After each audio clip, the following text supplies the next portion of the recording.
다들 이런 기분 느껴보셨죠? 머리는 베기에 닿았는데 뇌는 도무지 멈출 생각을 안 합니다. 하루 동안의 대화, 결정들, 그리고 민망했던 순간들을 머릿속으로 끊임없이 되감기합니다. 내일에 대한 불안감은 어제의 후회와 뒤섞이죠.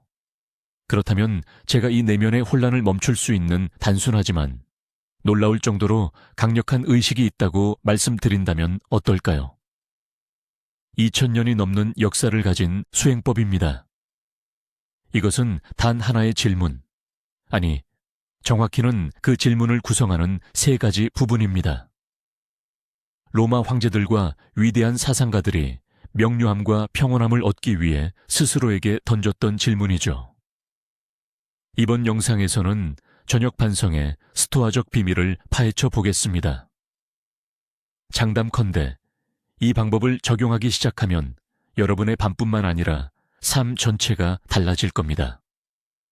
본론인 질문으로 넘어가기 전에 잠시 그 배경을 살펴보죠. 스토아 철학자들은 누구일까요? 많은 사람이 그들을 감정이 없고 돌처럼 차가운 사람이라고 오해하지만 전혀 그렇지 않습니다.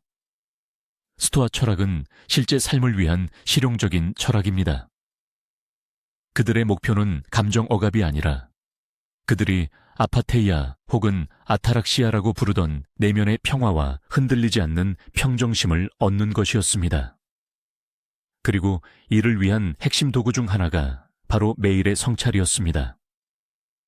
예를 들어 철학자 세네카는 자신의 서한에서 매일 저녁 스스로에게 신문을 가했던 방법을 자세히 묘사했습니다.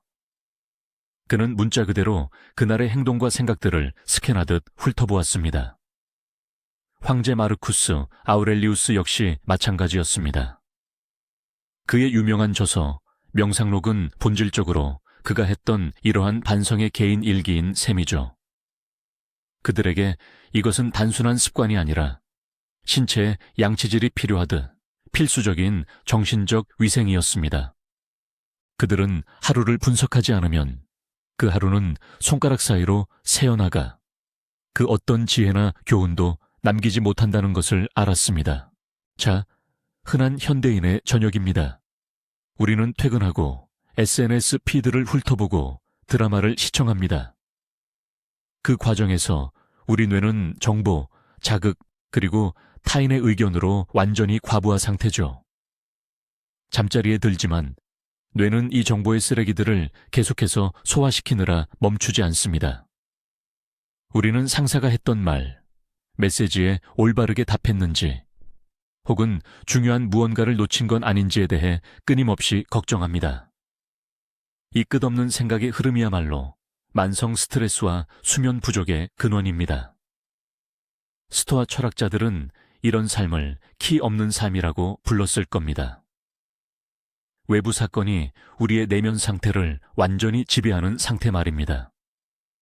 그들이 제시한 간단한 해독제가 있습니다. 하루를 마칠 때 의식적으로 주의의 초점을 내면으로 돌리는 것입니다. 단순히 하루를 되짚어보는 것이 아니라 구체적인 목표를 가지고 분석하는 것입니다. 그 목표는 사건 자체와 우리의 반응을 분리하고 우리가 우리의 가치관과 일치하게 행동했는지 아니면 그렇지 않았는지를 파악하는 것입니다. 이것이야말로 의식적인 삶을 향한 여정의 시작입니다. 환경이라는 거친 파도에 떠밀리는 부목이 아니라 당신 자신이 당신 배의 선장이 되는 삶 말입니다. 이 과정은 바로 적절한 분위기를 조성하는 것에서부터 시작됩니다. 굳이 촛불이나 향을 피울 필요는 없습니다. 물론 준비한다 해도 나쁠 건 없겠죠. 필요한 건 단 5분에서 10분 정도의 고요함입니다. 아무도 당신을 방해하지 않을 온전한 시간 말이죠. 이것이 바로 세네카가 이야기했던 자기 자신에 대한 개인적인 심판의 시간입니다. 하지만 이 단어에 겁먹을 필요는 없습니다. 이것은 잔인한 재판이 아닙니다. 오히려 당신의 하루를 지켜봐주는 현명하고 자비로운 스승에 가깝습니다. 여기서 가장 중요한 핵심은 정직성입니다. 무자비하면서도 연민을 담은 정직한 말입니다. 자신을 변명하려 하거나 반대로 죄책감 속에 빠뜨려 괴롭히려고 해서는 안 됩니다. 당신의 임무는 오직 객관적인 관찰자가 되는 것입니다. 마치 당신의 하루를 담은 단편 영화를 보고 있다고 상상해 보세요. 당신의 목표는 그저 사실만을 포착하는 것입니다. 무슨 일이 일어났는가? 그 일에 어떻게 반응했는가? 그때 어떤 감정을 느꼈는가? 이처럼 단순한 관찰이라는 첫 단계만으로도 감정의 강도는 이미 낮아지며 상황을 한 발짝 떨어져서 바라볼 수 있게 됩니다. 당신은 더 이상 그 상황의 참가자가 아니라 드라마를 바라보는 관객이 되는 것입니다. 바로 이 관찰자의 시점에서 비로소 진정한 자기 성찰이 시작되는 것입니다. 스토아 철학자들이 던지는 질문의 첫 부분은 바로 이겁니다. 오늘 나는 무엇을 잘못했는가? 듣기만 해도 좀 섬뜩하게 들리죠. 우리 뇌는 본능적으로 자신의 잘못이나 실수에 대해 생각하는 것을 피하려 합니다. 하지만 스토아 철학자들은 현명했습니다. 그들은 자신의 결점을 인정하지 않고는 성장할 수 없다는 사실을 깨달았습니다. 이렇게 부정적인 것에서부터 시작하는 것이 자신을 우울하게 만들려는 방식은 아닙니다. 오히려 이것은 마치 외과 의사의 일과 같습니다. 감염된 부분을 깨끗하게 긁어내기 위해서는 먼저 염증이나 고름을 찾아내고 도려내야 합니다. 여기서 우리는 분노, 두려움, 질투, 혹은 나태함에서 비롯된 우리의 반응들을 분석합니다. 혹시 줄을 서서 기다릴 때 참을성을 잃지는 않았나요? 아니면 가까운 사람에게 너무 날카롭게 대답했습니까? 혹은 중요한 일을 미루는, 즉 게으름을 부리는 버릇에 굴복했을 수도 있습니다. 단순히 이런 순간들을 나열하는 것만으로는 부족합니다. 더 깊이 파고드는 것이 중요합니다. 왜 그렇게 행동했을까요? 당신의 반응 뒤에 숨어있던 그릇된 판단이나 믿음은 무엇이었습니까? 예를 들어 교통체증 속에서 화를 냈다면 당신이 세상은 당신에게 편리해야 한다고 믿었기 때문일 수 있습니다. 이것을 깨닫는 것만으로도 당신은 이미 엄청난 발전을 이룬 것입니다. 내가 뭘 잘못했을까라는 질문에 답할 때 가장 중요한 핵심은 철저하게 자기 비난을 배제하는 것입니다. 스토아 철학에서 말하는 성찰의 목적은 처벌이 아니라 오직 배움에 있습니다. 실수를 했다고 해서 당신이 나쁜 사람이 되는 건 아닙니다. 당신은 단지 배우는 과정에 있는 사람일 뿐입니다. 마치 비행 후 블랙박스 데이터를 분석하는 조종사를 상상해 보세요. 조종사는 자신을 질책하지 않고 다음 비행을 더 잘하기 위해 냉철하게 항로 이탈의 원인을 찾습니다. 당신도 마찬가지입니다. 자신의 행동을 돌아보며 이렇게 질문해야 합니다. 어떤 잘못된 판단이 이 행동을 초래했을까? 혹시 사건의 중요성을 과장했나요? 아니면 다른 사람들을 통제할 수 없다는 사실을 잊었나요? 이러한 과정은 당신의 자아와 행동을 분리시키는 내면의 객관적인 관찰자를 키워줍니다. 행동 자체는 실수였을지 몰라도 당신의 자아는 그 실수에서 교훈을 얻는 학생인 것입니다. 이런 접근 방식은 해로운 죄책감을 제거하고 대신 건설적인 개선의 열망으로 대체합니다. 결국 모든 실수를 괴로움의 원천이 아닌 가장 값진 학습 자료로 변화시키는 것입니다. 구체적인 예를 하나 들어보겠습니다. 오늘 직장에서 동료가 여러분의 프로젝트에 대해 비판적인 의견을 제시했다고 가정해 봅시다. 여러분의 첫 반응은 아마도 상처와 분노였을 겁니다. 하루 종일 머릿속으로 그 대화를 되뇌면서 내가 얼마나 부당하게 대우받았는지 생각합니다. 저녁에 내가 뭘 잘못했을까라는 질문을 스스로에게 던질 때 여러분은 동료가 아닌 자신의 반응을 분석합니다. 프로젝트에 대한 비판을 자동적으로 여러분 개인에 대한 비난과 동일시했던 것이 여러분의 실수였음을 깨닫습니다. 여러분은 외부적인 사건, 즉 타인의 말에 여러분의 내면 상태를 결정하도록 허용했던 것입니다. 스토아 철학자라면 여러분이 잘못된 판단 저지먼트를 내렸다고 말했을 겁니다. 여러분은 비판이 나쁜 것이자 위험한 것이라고 결정했습니다. 하지만 다르게 접근해보면 어떨까요? 비판은 그저 정보일 뿐입니다. 유용할 수도 있고 쓸모없을 수도 있지만 그 자체로는 중립적입니다. 여러분의 실수는 자신의 내면의 평화를 타인의 손에 넘겨주었다는 점입니다. 이 사실을 인지했다면 자신을 탓하지 말고 미래를 위한 교훈을 얻으십시오. 내일은 피드백을 개인적인 모욕이 아니라 단순한 데이터로 받아들이도록 노력해야겠다. 우리가 우리의 실수를 솔직하게 되돌아봤다면 이제 질문의 두 번째 단계로 넘어갈 때입니다. 이 두 번째 질문 역시 첫 번째만큼 중요합니다. 그 질문은 이렇습니다. 내가 잘한 것은 무엇인가? 첫 번째 단계가 실수로부터 배우는 과정, 즉 오답노트였다면 두 번째는 성공을 다지는 과정입니다. 우리의 뇌는 부정적인 것에 집중하는 경향이 있는데 이를 부정성 편향, 네거티브 바이어스이라고 부릅니다. 우리는 10개의 칭찬은 무시한 채 단 하나의 비판적인 말만 하루 종일 기억할 수 있습니다. 그래서 스토아 철학자들은 의도적으로 이 항목을 성찰 목록에 포함시켰습니다. 이것은 균형을 잡고 우리가 우울함이나 무기력에 빠지지 않기 위해 반드시 필요합니다.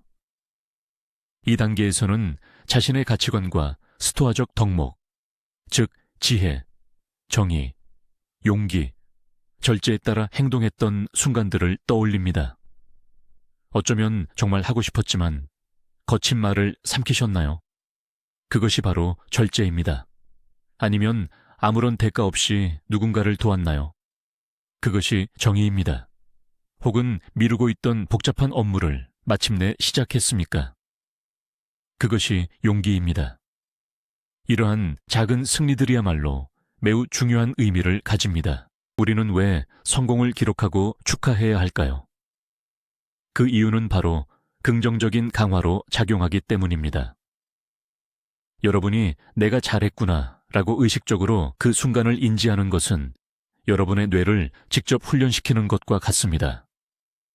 여러분이 뇌에게 이렇게 말해주는 거죠. 나는 이런 행동을 지지해.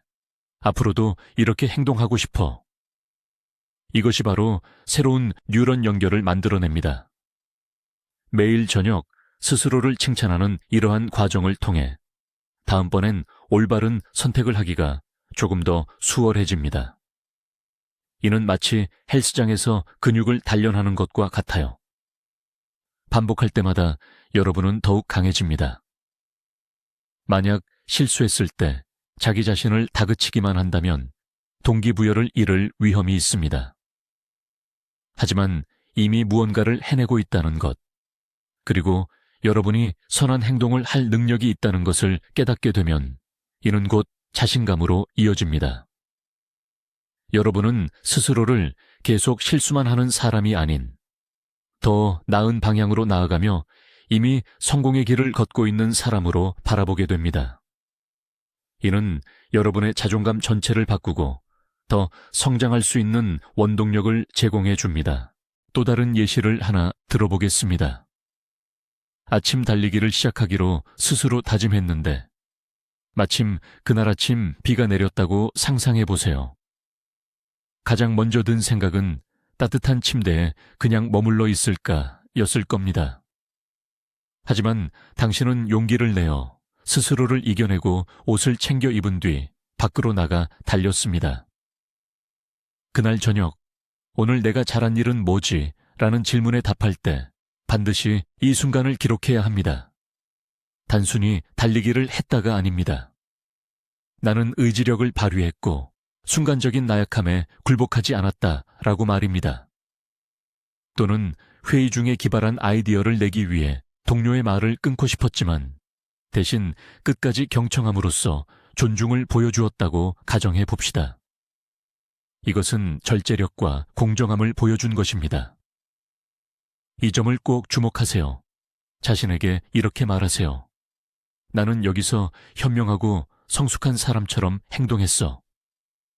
이러한 순간들을 절대 가볍게 여기지 않는 것이 중요합니다. 자신의 충동을 이겨낸 아주 사소한 승리일지라도 이는 스토아 철학의 이상적인 현재에 이르는 거대한 발걸음입니다. 바로 이런 작은 벽돌들이 모여 당신의 인격이라는 견고한 요새를 건설하는 것입니다. 이제 세 번째 질문, 즉 가장 심오하고 어쩌면 가장 어려운 부분인 나는 어떤 의무를 놓쳤는가에 도달했습니다. 여기서 주목할 점은 이 질문은 내가 뭘 잘못했지와는 본질적으로 다르다는 것입니다. 첫 번째 질문은 우리의 잘못된 행동, 즉 우리가 저지른 실수를 다룹니다. 하지만 세 번째 질문은 우리의 부작위, 즉 행동하지 않음에 관한 것입니다. 이는 우리가 마땅히 했어야 했지만 하지 않은 것에 대한 질문입니다. 미덕을 실천할 수 있는 기회를 놓친 것에 대한 물음이죠. 혹시 동료가 도움이 필요한 걸 알면서도 바쁘다는 핑계로 그냥 지나치지는 않았습니까? 부모님께 전화드리기로 약속했지만 결국 시간을 내지 못했나요?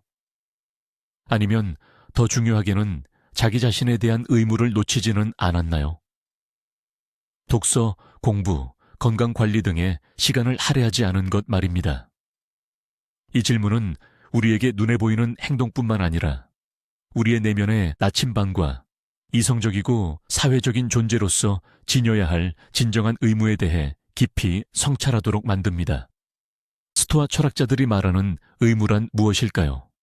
이는 단순히 하루의 할 일 목록을 의미하지 않습니다. 의무는 곧 자신의 본성을 따르는 것입니다. 스토아 학파에 따르면 인간의 본성이란 이성적이고 사회적인 존재가 되는 것입니다.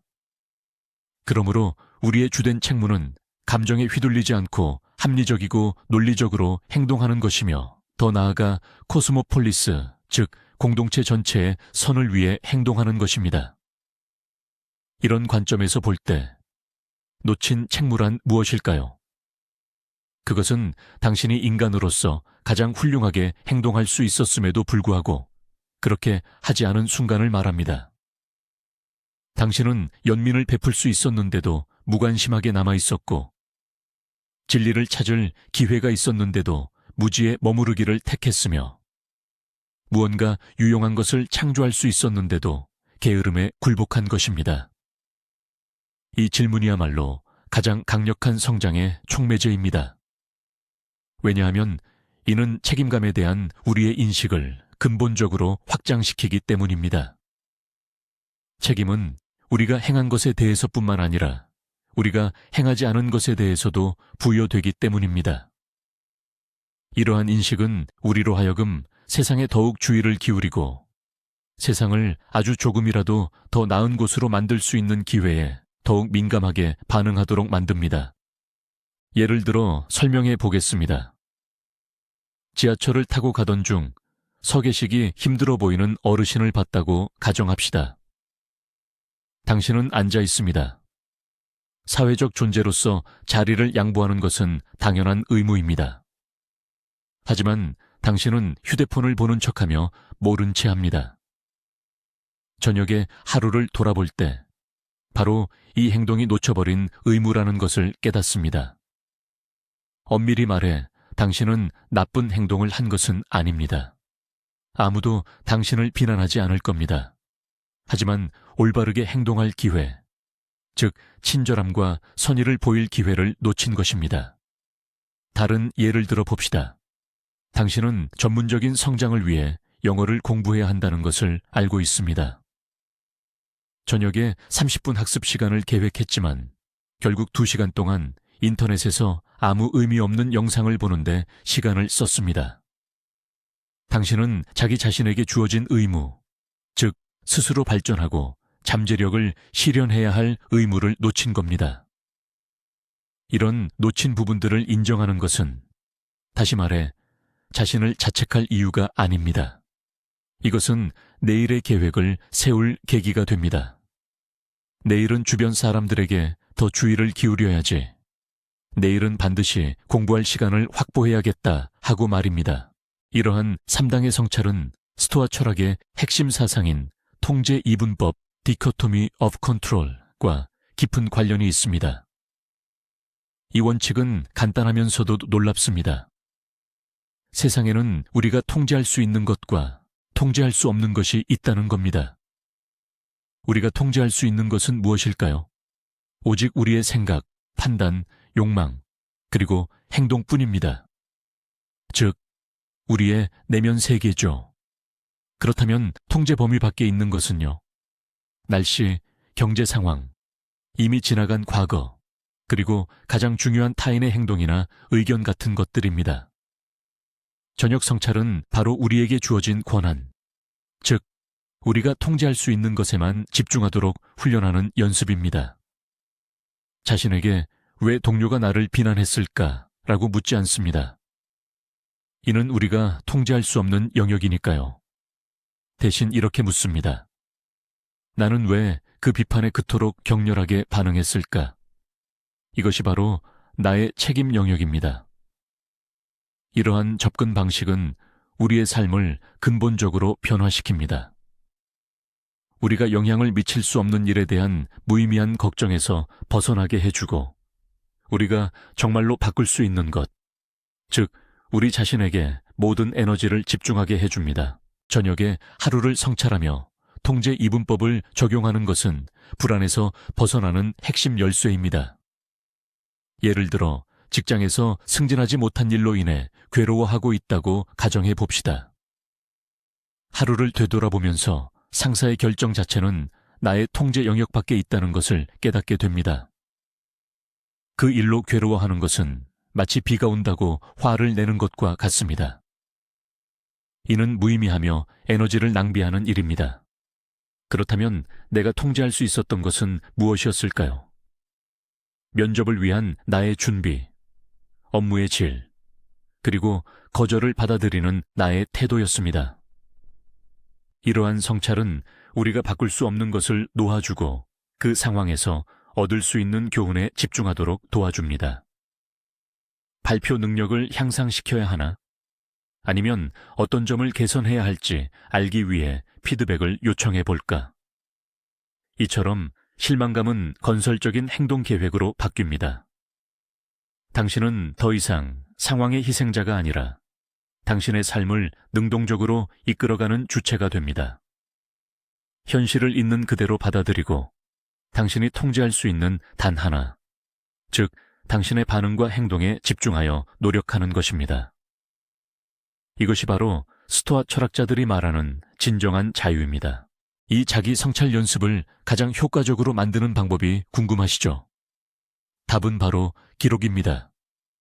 노트와 펜을 들거나 아니면 지금 바로 휴대폰 메모장을 여세요. 머릿속 생각을 글로 옮기는 행위는 일종의 마법 같은 효과를 발휘합니다. 우리의 사고 속도를 늦춰주고 아이디어를 훨씬 명확하고 구조적으로 정리하도록 도와줍니다.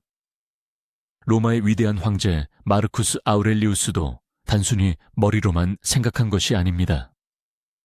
그는 오늘날 명상록 밍샹르으로 알려진 일기를 썼습니다. 이것이 바로 그가 저녁에 자신을 되돌아보는 핵심 도구였죠. 긴 에세이를 쓸 필요는 전혀 없습니다. 딱 3가지의 짧은 목록이면 충분합니다. 항목은 실수, 성공, 그리고 놓친 기회입니다. 각 항목 옆에는 거기서 얻은 교훈이 무엇인지, 그리고 내일은 무엇을 다르게 할 것인지 간략하게 메모하세요. 이러한 기록 방식은 당신의 성장에 대한 시각적인 보고서 역할을 합니다.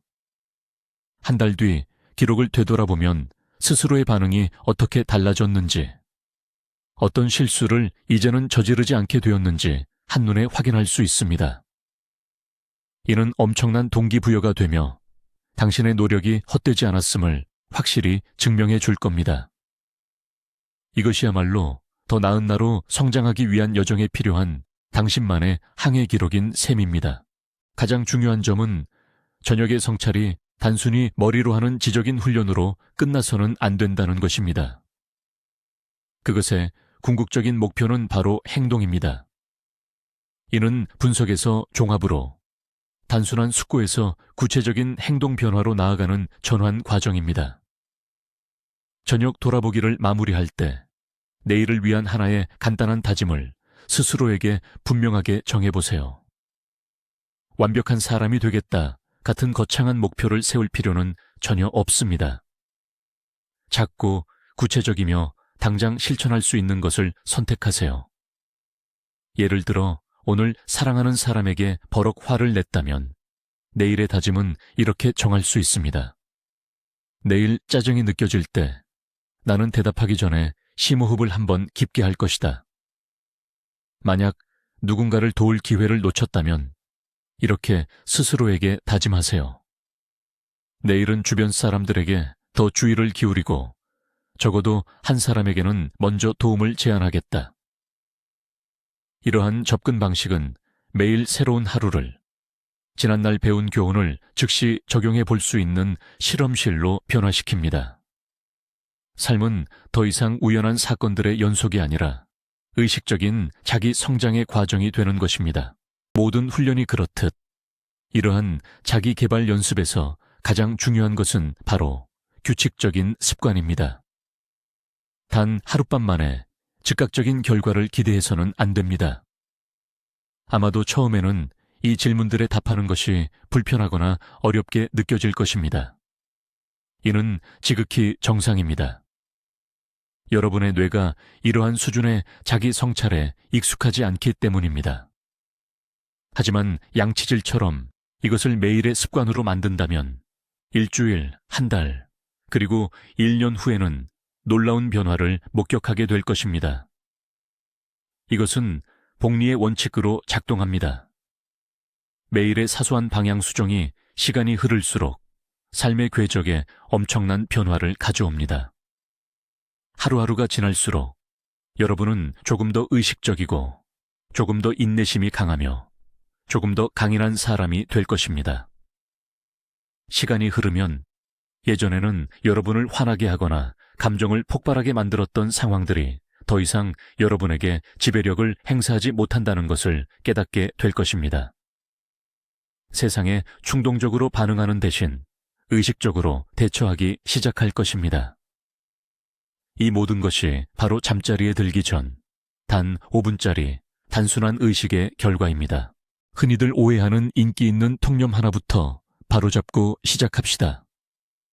많은 사람들이 이렇게 생각합니다.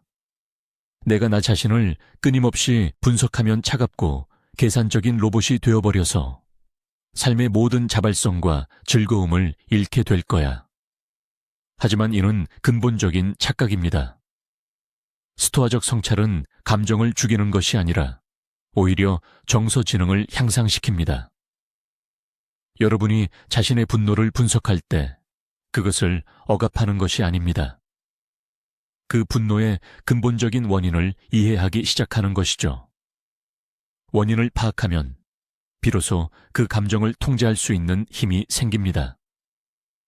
이는 서핑을 배우는 것과 같습니다. 파도를 막으려 하지 않고 파도를 타고 넘는 법을 배우는 것이죠. 자기 성찰을 하지 않는 사람은 자신의 감정에 묶여있는 진정한 노예와 같습니다. 그는 성냥처럼 쉽게 폭발하고 사소한 일에 발끈하며 이유 없이 불안해합니다. 반면 성찰을 실천하는 의식적인 사람은 똑같은 감정을 경험합니다. 하지만 그 감정이 자신을 지배하도록 내버려 두지 않습니다. 그는 기쁨을 의식적으로 인지하기 때문에 더욱 충만하게 경험합니다. 슬픔을 겪지만 그 속에 침몰하지 않습니다. 결국 그는 로봇이 되는 것이 아니라 자신의 내면 세계의 온전한 주인이 되는 것입니다. 이 일상적인 실천에는 더 깊은 실존적 의미가 담겨 있습니다. 스토아 철학자들은 흔히 메멘토 모리, 메멘토 모리, 즉 죽음을 기억하라는 실천을 통해 삶의 덧없음을 되새겼습니다. 저녁의 성찰은 어떤 면에서는 축소판 메멘토 모리라 할 수 있습니다. 우리가 살아낸 하루하루는 하나의 작은 삶과 같습니다. 아침에 시작해서 저녁에 끝나는 것이죠. 지나간 하루를 되돌아보는 것은 이 작은 삶에 대한 결산을 하는 것과 같습니다. 스스로에게 이렇게 묻는 것입니다. 나는 오늘을 가치 있게 살았는가? 시간을 최대한 활용했는가? 만약 오늘이 내 마지막 날이었다면 나는 만족했을까? 이러한 시각은 매 순간에 엄청난 가치를 부여합니다. 이는 우리에게 삶을 다음으로 미루지 말라고 가르칩니다. 무엇이 정말 중요하고 무엇이 단순한 수고에 불과한지 깊이 생각하게 만듭니다. 이런 관점에서 하루를 바라보면 사소한 분노나 걱정, 그리고 실패는 하찮게 느껴집니다. 가장 중요한 것이 전면에 부각됩니다. 바로 당신이 오늘 친절하고 정직하며 용감하고 이성적인 사람이었는지 말입니다. 그렇다면 이 모든 것의 최종적인 목적지는 어디일까요? 매일 밤 이렇게 수고하는 이유가 무엇일까요? 스토아 철학자들은 이 목표를 그리스어로 의다이모니아라고 불렀습니다. 이 단어는 종종 행복이라고 번역되지만 이는 정확한 표현은 아닙니다. 의다이모니아는 찰나의 즐거움이나 쾌락의 감정이 아닙니다. 이것은 번영, 그리고 충만한 존재감을 느끼는 상태이며 자신과 세상과 조화를 이루는 삶입니다. 이는 인간으로서 당신의 잠재력을 완전히 실현했을 때 도달하는 상태를 말합니다. 그리고 저녁의 하루를 되돌아보는 성찰은 의다이모니아로 가는 가장 직접적이고 실용적인 길입니다. 이것은 단지 숙면을 취하거나 스트레스를 줄이기 위한 단순한 기술이 아닙니다.